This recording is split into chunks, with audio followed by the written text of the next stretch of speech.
here I have an example of a Google Sheet sign-up sheet for any class that I have presentations.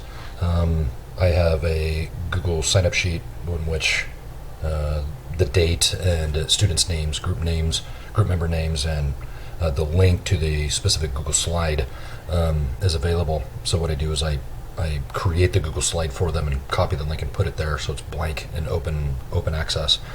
But the Google sign-up sheet is awesome because right now they are collaborating, they're working on, they've solidified their groups. They were tasked with giving a five Google slide presentation on a company and its overall product variety, like Nike has shoes and hats and bags, and then a specific product line, which would be like shoes. Nike has all sorts of shoes, and bags and hats and all that kind of stuff.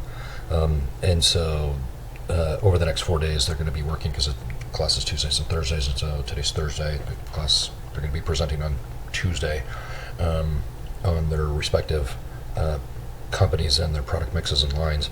And they have a lot of work to do. I provided the suggestion that they could communicate via the Google slide where they need to add their email address so that they get notifications that there have been comments made, because otherwise it's open access.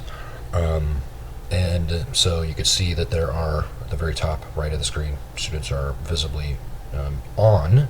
Doesn't say that they're actually working, but all of the colored squares means that some student has that highlighted with their cursor, and so they're focusing on it, and they're probably emailing each other right now. I closed the Zoom session. Actually, I had them in breakout rooms communicating with each other, but they've got a lot of work to do, and they didn't really need to be in the Zoom session chat window any longer. Plus, I wanted to make it less easy for them to communicate because I set the platform in the class. I've already been in breakout rooms in the Zoom communicating initially the Tuesday to solidify their groups, and then today to solidify their company names, or their companies that they would be discussing their product mix and line. So they have a couple different ways that they're communicating. I wanted to take away the support, the scaffold of the breakout rooms, and give them the real world WP Carey School of Business at ASU type of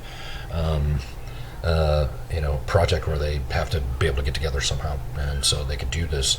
They could communicate via email. They could call on the phone, and they could communicate via the Google slide as they develop it.